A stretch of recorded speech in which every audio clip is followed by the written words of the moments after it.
Madame de Armenteras, je vous laisse la parole. Merci. Monsieur le Président, Mesdames et Messieurs, chers collègues et amis, depuis 7 ans, la Haute Autorité de Santé partage le privilège d'ouvrir et de contribuer à l'ouverture de vos journées nationales de la Fédération française des maisons et pôles de santé.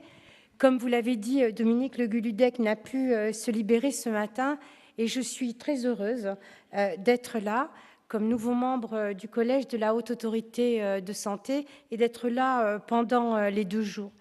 Pendant toutes ces années où, avec la Haute Autorité de Santé, vous avez partagé, à l'occasion de ces journées, la confirmation des évolutions du système de santé avec l'évolution du paysage de nos patients, plus âgés, plus chroniques, plus polypathologiques et nécessitant encore plus les prises en charge pluriprofessionnelles et coordonnées. Les modifications de l'offre de soins dans les territoires, avec un paysage qui parfois se disloque ou en tout cas se réorganise, et puis les modifications du paysage professionnel qui se sont transformées avec votre fédération qui a accompagné l'essor du regroupement professionnel et pluriprofessionnel. Et depuis 2013, donc, la Haute Autorité de Santé est engagée avec vous dans cette évolution des soins primaires avec un partenariat qui s'est notamment traduit par le programme que vous avez déjà cité, Pacte Soins Primaires, qui a plusieurs facettes, dont des facettes en développement, mais vous aurez l'occasion d'en parler pendant ces 2 journées. L'engagement de la Haute Autorité de Santé à vos côtés dans cette évolution des soins primaires, elle repose sur des convictions fortes. Il ne peut pas y avoir de système de santé efficace sans un système de santé qui repose sur une bonne organisation de soins primaires. Et ces acteurs de ville qui sont indispensables et indissociables de résultats de qualité pour la prise en charge des patients et pour leur parcours. Et des soins primaires qui soient davantage ossaturés, renforcés par des organisations pluriprofessionnelles, des organisations coordonnées, c'est tout à la fois un gage de qualité pour les parcours et la prise en charge de nos patients. Ça correspond à l'aspiration des professionnels que vous êtes et de vos collègues et confrères. Pour nous, très important, c'est un gage sur l'accès de la continuité des soins et dans les territoires, là où vivent les patients, au plus proche de vos lieux d'exercice. Et donc, c'est pour cela que, dans le cadre de nos missions à la Haute Autorité de Santé, vous le savez, assurer la qualité et la sécurité des soins au bénéfice du patient, au meilleur bénéfice pour le patient, avec nos 3 missions essentielles, l'évaluation des produits de santé, l'élaboration des recommandations et des bonnes pratiques et l'évaluation de la qualité et de la sécurité des soins dans toute une série de composantes. C'est pour cela que la rencontre de nos missions et de ces constats et de ce que vous avez produit comme confirmation, comme résultat, nous permet de resigner encore aujourd'hui ce nouveau partenariat qui se situe vraiment pour nous dans une conviction qu'on retrouvera dans notre futur plan stratégique. Alors, je voudrais dire simplement, et nous aurons l'occasion d'en reparler pendant ces 2 journées, nous souhaitons travailler avec vous mieux, plus, mieux, pour que nos productions soient plus opérationnelles pour vous, plus adaptées à votre pratique quotidienne, qu'elles vous apportent davantage de repères simples, ergonomiques, pour pouvoir, des repères pour les parcours, pour les traitements, pour les pathologies, pour une meilleure articulation, vous en avez parlé, Monsieur le Président, entre les premiers et les seconds recours, qu'ils soient en ville ou qu'ils soient à l'hôpital. Comment est-ce que nous travaillons ? Toujours selon les mêmes principes, jamais en chambre et jamais tout seul. Les principes de l'evidence-based medicine, c'est bien sûr la littérature scientifique, mais elle est indispensable de l'expertise des professionnels et elle doit également s'accompagner de l'expérience patient et on voit bien que ces points, vous les avez déjà développés. Donc, nous avons déjà commencé à travailler avec vous. Il nous faut poursuivre dans des repères pour une décision médicale qui soit plus efficace, plus précise, et également sur un nouveau sujet que nous souhaitons travailler avec vous, qui est la décision médicale partagée. Faire les recommandations et les faire avec vous, les coproduire avec les professionnels, nous le faisons déjà, je l'ai dit, nous sommes animés de l'intention d'être à votre écoute et à votre disposition pour faire plus et mieux. Mais il faut aussi que ça rentre dans la pratique. Et il faut que ça rentre dans la pratique pour se les approprier. Et ça, cette appropriation des protocoles, des procédures, des recommandations, des protocoles pluriprofessionnels, c'est facilité par le travail d'équipe. De même que le travail d'équipe, il est facilitateur de l'examen des résultats de l'action, des résultats de la pratique clinique et des résultats pour le patient. Et nous savons, parce que la littérature scientifique internationale déborde de preuves à ce sujet, que des équipes qui s'interrogent sur leurs résultats parce qu'elles les ont mesurés, qu'elles ont réussi à faire des indicateurs et des approches de mesure, sont des équipes qui progressent d'emblée sur des résultats et donc leur efficacité. Voilà pourquoi, et je pense que je réponds en cela à ce que vous venez de dire, Monsieur le Président, voilà pourquoi, dans ce partenariat, il faut que nous nous fixions des objectifs, et il n'y a aucun problème dans nos volontés communes et réciproques, d'améliorer nos travaux de mesure de la qualité, de mesure du résultat, je l'ai dit, du résultat clinique pour vous, les professionnels, et du résultat vu également par le patient, parce qu'on sait que la mesure des résultats vus par le patient, elle permet de faire progresser l'ensemble et que c'est dans cette approche générale que nous progresserons également ensemble pour mesurer la pertinence au sens large, ou en tout cas élargi, de la haute autorité de santé, c'est-à-dire celle du juste soin, celle de la mesure de la pertinence des parcours et des prises en charge. Ce sont ces traductions concrètes que nous souhaitons donner à notre nouveau partenariat, avec bien sûr la poursuite des travaux déjà engagés.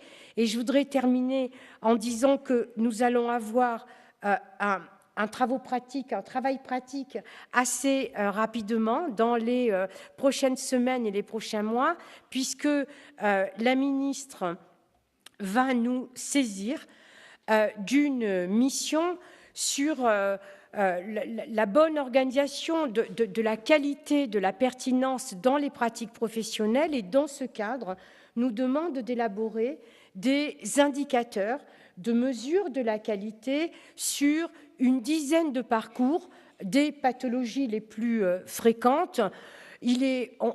Forcément, on va y trouver l'insuffisance cardiaque, l'insuffisance respiratoire, l'insuffisance rénale, le diabète, et nous allons assez rapidement vous solliciter pour réfléchir, travailler, coproduire ces indicateurs de parcours, comme là aussi, première peut-être dans le temps, calendrier, en tout cas, traduction de ce nouveau partenariat. Encore une fois, merci pour votre invitation. Moi, je suis très heureuse de partager ces 2 journées avec vous, avec mes collègues de la Haute Autorité de Santé, et je vous souhaite de très, très bonnes journées. Merci.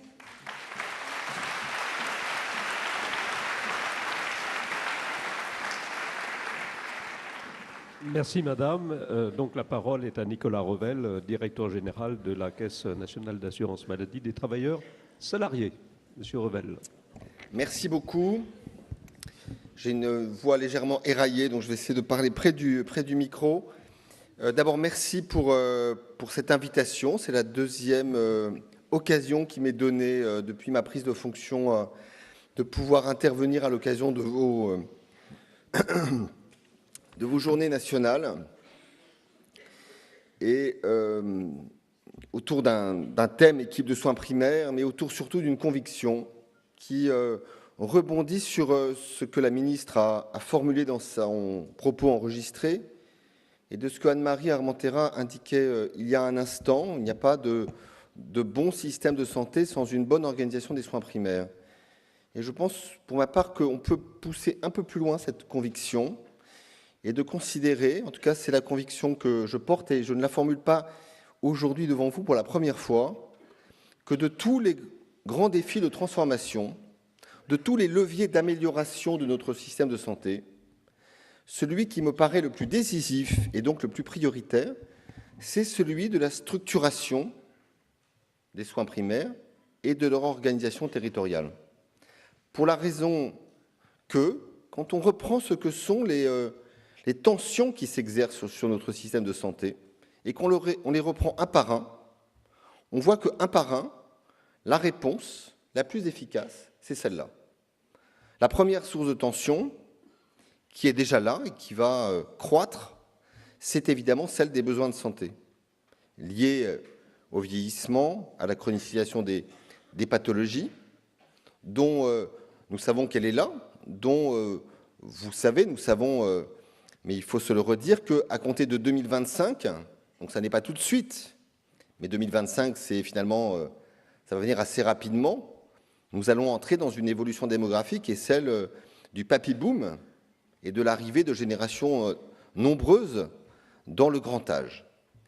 Et donc on voit bien autour de ça l'enjeu de la prise en charge coordonnée à domicile, j'y reviendrai évidemment, qui repose, c'est évident, sur une capacité des équipes de soins primaires à prendre en charge. La deuxième tension, elle est financière. Non pas que, je le dis toujours, notre système de santé soit en France sous-financé, parce que c'est un paradoxe, il ne l'est pas.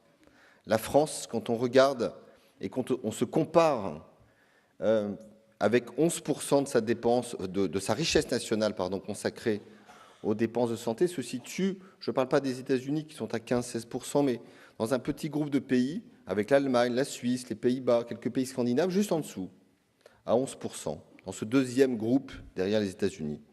Ce qui n'est pas rien, avec une assurance maladie obligatoire qui, quoi qu'on dise, reste stable autour de 78% de financement de cette dépense de santé. Mais quand on parle de financement, on parle aussi de sa progression. Et quelque part, quand on regarde finalement un Ondam qui progresse de 2-3% par an sur longue période, c'est le poste de dépenses publiques ou sociales qui augmente le plus de tous les postes, de toutes les politiques publiques sur longue durée. Et pourtant, nous savons qu'il y a de la tension sur le plan financier qui tient pour une part non négligeable à ce qui est un des handicaps de notre système, qui est une série de déséquilibres et de rigidités dans notre organisation des soins.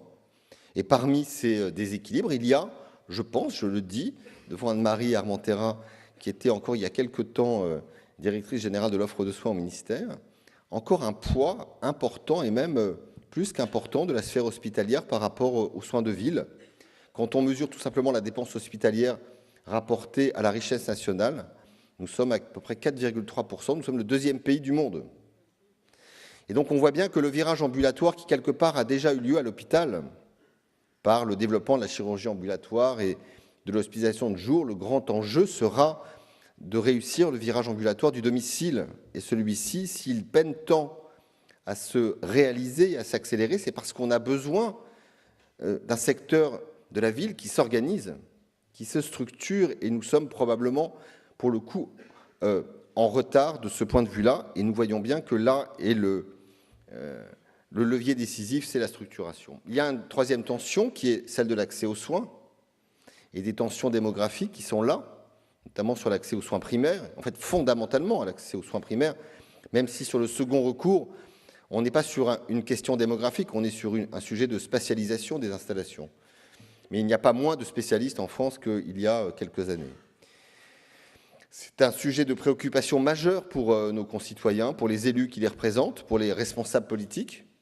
Et nous voyons fleurir de ci, de là des propositions de loi qui pensent pouvoir régler cette question en contraignant les conditions d'installation. Ce que je ne crois pas être une solution ni réaliste, ni acceptable, ni efficace. J'y reviendrai, ne perdons jamais de vue que cette tentation, elle est là. Et que donc, notre responsabilité collective sera de pouvoir démontrer qu'on peut améliorer les choses autrement, probablement de manière plus rapide, de manière plus efficace, en mobilisant et en organisant mieux la ressource médicale disponible.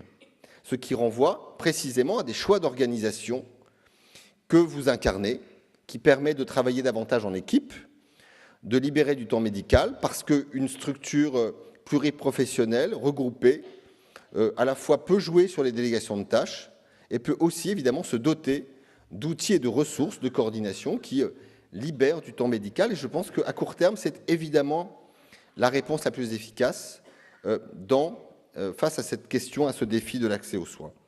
Ce qui renvoie à la quatrième tension, qui est celle de vos conditions d'exercice. Parce que quand on est aujourd'hui médecin généraliste travaillant seul, je crois que les conditions sont extrêmement difficiles. Et pour restaurer l'attractivité ou améliorer l'attractivité du métier de médecin général, de cette fonction, je pense que nous voyons bien que des organisations plus collectives, des exercices plus regroupés constituent une voie évidente. Donc oui, en effet, je pense que face à ce que sont ces 4 défis, qui sont réellement les 4 défis principaux de notre système, eh bien, je le dis, j'espère l'avoir un peu justifié, cet enjeu de la structuration et de l'organisation des soins dans les territoires et des soins primaires constitue une réelle clé de voûte. Alors, vous le savez, tout va partir et tout part de vos structures que vous représentez dans cette fédération, que sont les maisons et pôles de santé.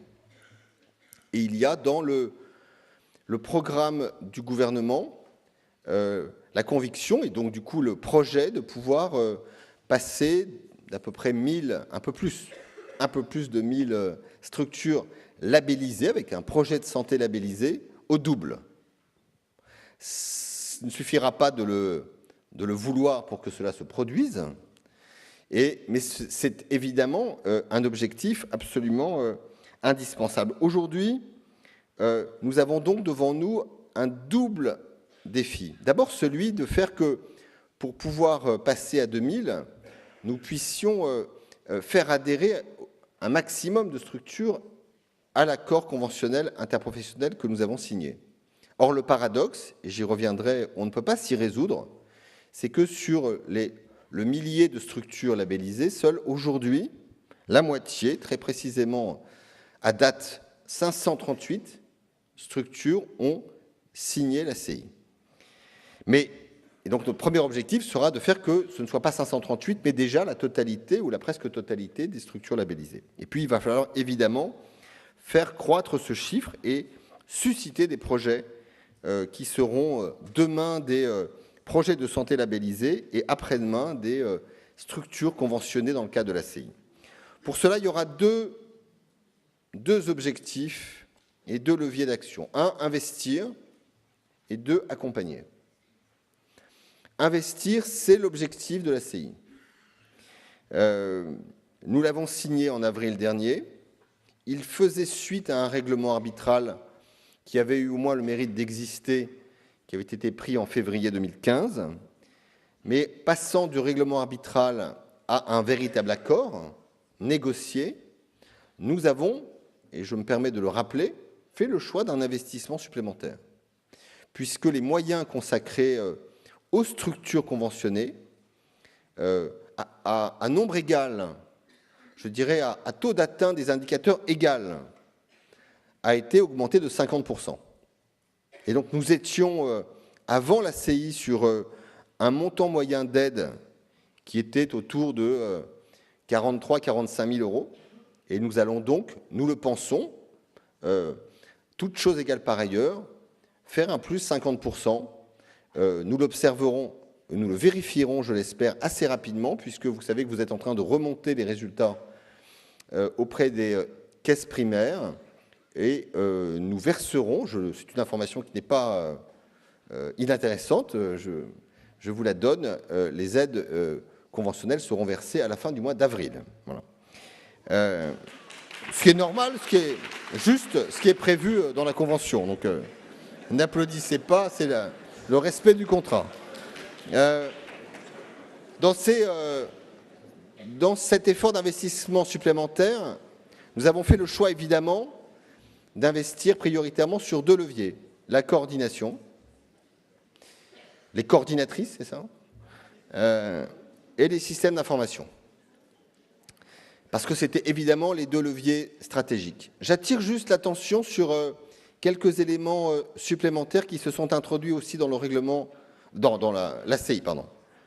Il y en a un sur lequel je souhaite insister et qui porte sur 200 points d'ailleurs et qui introduit un soutien financier pour les structures qui accueilleraient des médecins, plutôt des spécialistes à mon sens, qui n'exercent pas dans le territoire, qui n'exercent pas dans la structure, mais qui sont prêts à venir quelques jours par mois, quelques jours par an, faire des consultations dites avancées. Je pense que c'est une réponse pragmatique à l'accès à des soins de second recours, dont on sait qu'ils sont de plus en plus concentrés dans les grandes villes, à proximité de pôles hospitaliers. Il sera difficile d'ailleurs de lutter contre ces choix d'implantation. En revanche, il me paraît très pragmatique d'intéresser ces médecins à venir exercer quelques jours par mois dans des territoires différents et dans des structures telles que les vôtres. Deuxième élément sur lequel je souhaite insister, il y a un élément important pour susciter l'envie de s'inscrire dans l'accord, qui est une garantie de financement pour la première année. Quand on se lance et qu'on veut s'inscrire dans ce cadre conventionnel, ça veut dire engager des dépenses. On n'est pas forcément certain de pouvoir justifier d'indicateurs à une certaine hauteur. Nous avons prévu un montant d'engagement minimum de 20 000 € pour faire qu'il n'y ait pas de mauvaise surprise dans ce type de démarche et en première étape. Voilà. Alors, Pascal Gendry l'a indiqué, ce dispositif, il a vocation à bouger. Nous l'avons signé il y a moins d'1 an. Et donc, il ne va probablement pas bouger dès cette année, puisque nous avons besoin de voir ce que sera cette première année 2017. Mais j'adhère totalement à votre idée que ce dispositif conventionnel doit s'inscrire dans une logique d'adaptation, à la fois pour comprendre ce que peuvent être encore des points de complexité. Nous avons essayé d'en lever, mais peut-être n'avons-nous pas tout levé, sans pour autant céder à la tentation de la facilité, parce que nous devons rester porteurs d'une exigence. Et d'ailleurs, la Fédération l'a porté dans nos échanges et dans le cadre de nos négociations. Et puis pour se projeter sur ce que pourrait être, je dirais, des sujets de demain. Et je pense que le sujet de la qualité en est évidemment un, celui de l'évaluation aussi, même si, vous l'avez probablement vu, nous avons introduit dans la CI quelque chose sur les enquêtes que nous vous invitons à développer en direction des patients pour pouvoir mesurer leur retour. Ça, c'est l'investissement. Et encore une fois, je suis, moi, convaincu que quand on investit sur cette structure, sur ces structures, on ne se trompe pas en termes d'investissement. Le deuxième enjeu, c'est celui de l'accompagnement. Et là, la ministre l'a indiqué, évidemment, par définition, je vous le confirme, il y a une mobilisation conjointe très forte du ministère et de l'assurance maladie et des 2 réseaux, Agence régionale de santé et caisse primaire. Nous ne devons pas nous inscrire uniquement dans une logique de conformité, à vérifier que vous avez un dossier complet ou que tout est en ordre. Ça fait partie de notre mission, mais nous devons aller plus loin. Cet accompagnement que nous devons développer et que vous devez nous aider à développer, c'est évidemment celui de l'ingénierie de projet, ingénierie juridique et financière, sur la conception et la finalisation de vos projets. C'est celui d'un accompagnement quand nous pouvons le faire en matière d'équipement informatique et de sujets logiciels, même si nous ne sommes pas les éditeurs de logiciels. Mais nous avons dans nos caisses primaires des conseillers informatiques services que vous connaissez et qui, je pense, sont des interlocuteurs appréciés parce que utiles. Et puis, nous devons aussi vous aider par la mise à disposition de données. Données nécessaires pour construire vos projets de santé, données nécessaires pour suivre ce que sont vos pratiques et comment elles se traduisent dans le parcours des patients que vous suivez, et pour, évidemment, ensuite, pouvoir nourrir des évaluations. Et puis vous accompagner sur tout autre sujet, tout autre thème que vous devez nous signaler, parce que quand je vous dis que vous devez nous aider, nous sommes évidemment à votre écoute pour pouvoir améliorer, entre guillemets, la manière dont nous sommes à vos côtés, pour pouvoir, je le disais, réussir ce qui ne va pas être simple, d'essayer d'augmenter, de conforter les structures qui sont déjà engagées et toutes celles qui pourraient demain le faire. La ministre a parlé du guichet unique. C'est, je crois, et nous le savons, une demande de votre part. Et avec les agences régionales de santé dans toutes les régions, nous mettrons en place des modalités permettant de faire que vous ayez des interlocuteurs ou des points de contact simplifiés par rapport à tout ce que peut être aujourd'hui la multitude des guichets que vous connaissez. Pour faire tout ça et pour vous accompagner, je le dis sans aucune démagogie, je pense que nous n'y arriverons pas sans vous et sans la fédération. Parce que pour susciter des projets, pour convaincre des professionnels de s'engager, il ne suffira pas, je dirais, que les pouvoirs publics le leur disent. Et ceux qui seront les plus efficaces pour convaincre certains qui peuvent y penser, mais qui peuvent être aussi, je dirais, hésitants face à la difficulté de ce type d'aventure humaine, face à tous les aléas qui peuvent jalonner ce genre de projet, ce sera vous. Et donc, nous aurons besoin que vous soyez, et vous l'êtes déjà, dans ce compagnonnage auprès de tous ceux qui, demain, j'espère, envisageront de s'inscrire dans ces structures regroupées. Je voudrais terminer en évoquant ce que, pour moi, seront deux grands chantiers prioritaires, non pas des nouvelles frontières, mais des objets de mobilisation très fortes pour les prochains mois. C'est d'une part les CPTS, d'autre part l'article 51. Un mot des CPTS, puisque nous en parlons beaucoup depuis maintenant quelques mois, au point d'ailleurs que certains parmi vous, puisqu'ils me l'ont dit, pourraient craindre qu'il y ait quelque part une sorte de déplacement de l'ordre des priorités, des points d'attention. On a souvent et longtemps parlé des maisons et pôles de santé. Nous serions soupçonnés aujourd'hui de ne nous intéresser qu'aux CPTS et de délaisser un tout petit peu les maisons et pôles de santé. Rassurez-vous, ça n'est pas le cas. Pour une raison très simple, c'est que si nous sommes, et je pense que nous le sommes tous, convaincus que nous avons besoin de pouvoir proposer dans des territoires des formes d'organisation et de structuration qui iront au-delà des structures d'exercice regroupées, parce que, par définition, tous les professionnels ne voudront pas, dans les tout prochains temps, changer leur mode d'exercice et se regrouper. On le sait tous. Et donc, il va bien falloir faire émerger quelque chose de plus large. Eh bien, ma conviction à titre personnel, c'est qu'il y aura sûrement des exceptions, mais que fondamentalement, les CPTS ne se déploieront que dès lors qu'elles sont arrimées à une ou plusieurs maisons ou structures de santé. Et que vous serez par conséquent, il n'y aura pas de CPTS sans maisons et pôles de santé en leur cœur. Ce sera une, ce sera plusieurs, mais ce sera évidemment les môles essentiels autour desquels ces CPTS se développeront. Il y aura 3 enjeux clés. Bien sûr, celui de l'accès aux soins et des soins non programmés.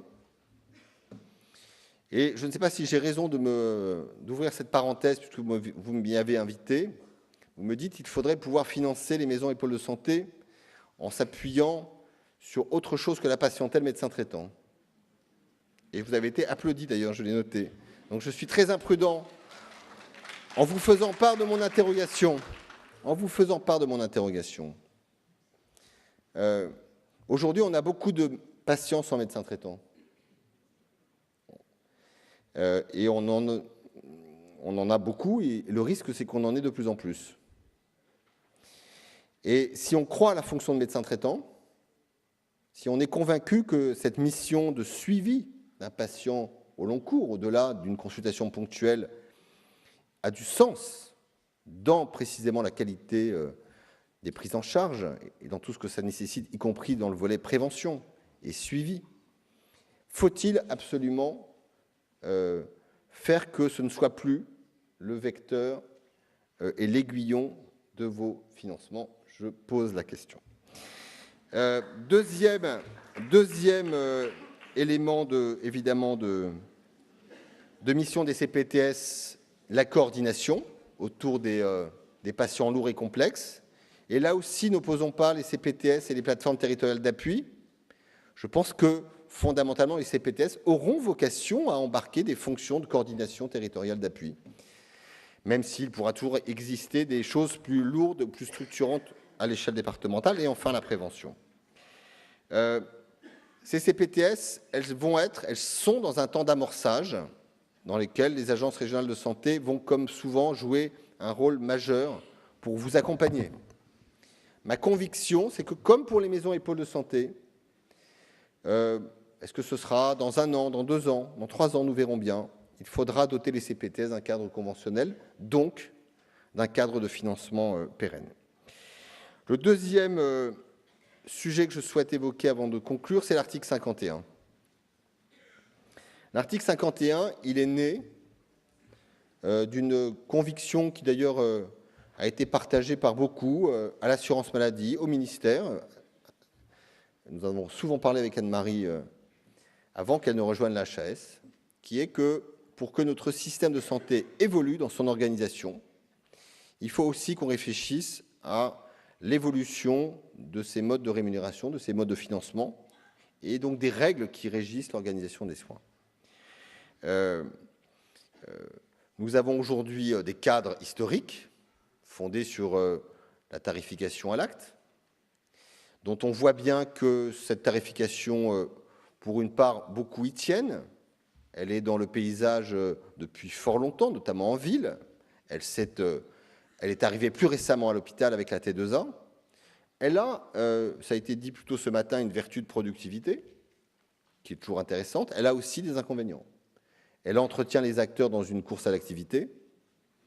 Et par ailleurs, elle entretient aussi les cloisonnements, puisque finalement, cette tarification à l'acte, elle est par définition individuelle et elle est strictement liée au volume, là où nous souhaiterions, où nous devrions pouvoir faire émerger des modes de rémunération plus intelligents, plus collectifs et qui prennent en compte davantage des notions de qualité. On ne fera pas de révolution des modes de rémunération. Moi, je ne crois pas au Big Bang venu d'en haut. Je crois en revanche à la nécessité, et je pense que l'article 51 est la réponse, de pouvoir libérer vos capacités d'initiative et de pouvoir nous proposer des manières de faire, des manières de s'organiser, des manières donc d'être rémunérés qui ouvrent un champ des possibles. Qui ouvrent un champ des possibles non pas seulement pour permettre, je dirais, une expérimentation ici ou là, mais qui permettent à partir de ces expérimentations d'en tirer une évolution des modèles de rémunération au-delà des situations particulières dont partiront les premières initiatives. Je crois savoir, et je m'attends à ce que l'article 51 suscite beaucoup de projets de la part de structures très structurées, des établissements notamment. Nous passerions, je pense, totalement à côté s'il n'y avait pas des projets aussi nombreux venant des acteurs que vous êtes, qui fédéraient, organisaient les soins primaires. Il faudra simplement bien veiller à ce que vous soyez dans une logique de dérogation, parce que l'article 51, il est construit pour vous permettre de déroger. S'il s'agit de demander 20 000 € de plus pour pouvoir faire des choses qui ne remettent pas en cause l'organisation et les modes de financement existants, le FIR est normalement là pour essayer d'y répondre. Ce qui nous intéresse dans l'article 51, c'est de modifier des règles et des manières de faire et des modes de rémunération.